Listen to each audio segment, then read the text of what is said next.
रूस का प्रचंड प्रहार, नया साल, कीव ब्लैकआउट।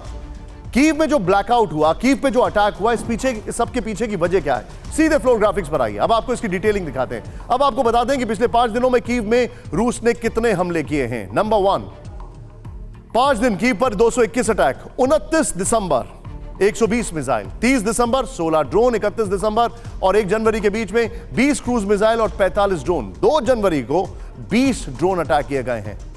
अब सवाल उठ रहे हैं, सीधे आइए, सवाल उठ रहे हैं कि क्या लगातार हमले क्रेमलिन की 2023 की नई रणनीति है? नंबर 1। दूसरा सवाल, ध्यान से देखिएगा, क्या विंटर प्लान के तहत कीव पर अटैक किए जा रहे हैं?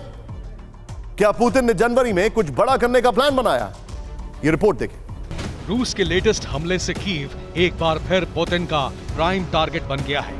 ये तो जग जाहिर हो गया है, लेकिन वॉर एक्सपर्ट रेड आर्मी के हमले की टाइमिंग को बेहद खास मान रहे हैं, क्योंकि इन विध्वंसक हमलों से आने वाले दिन कीव के लिए बेहद कठिन और मुश्किलों भरे हो सकते हैं। कैसे, इसे समझिए। अगले 7 दिनों में कीव का तापमान तेजी से गिर सकता है। खासतौर से गुरुवार के बाद तापमान रात और दिन दोनों का माइनस में जाने का अनुमान है। कीव में शनिवार तक पारा -11 तक पहुंचने का अनुमान है। ऐसे में कीव के लोगों के लिए सर्दी में खुद को बचाना और मुश्किल हो जाएगा अगर रूस ऐसे ही यूक्रेन के एनर्जी इंफ्रास्ट्रक्चर को ध्वस्त करता रहा।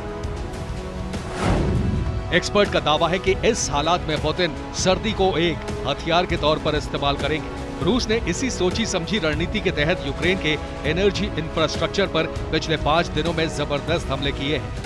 हमले में पावर और हीटिंग सप्लाई की लाइनें कट गई हैं।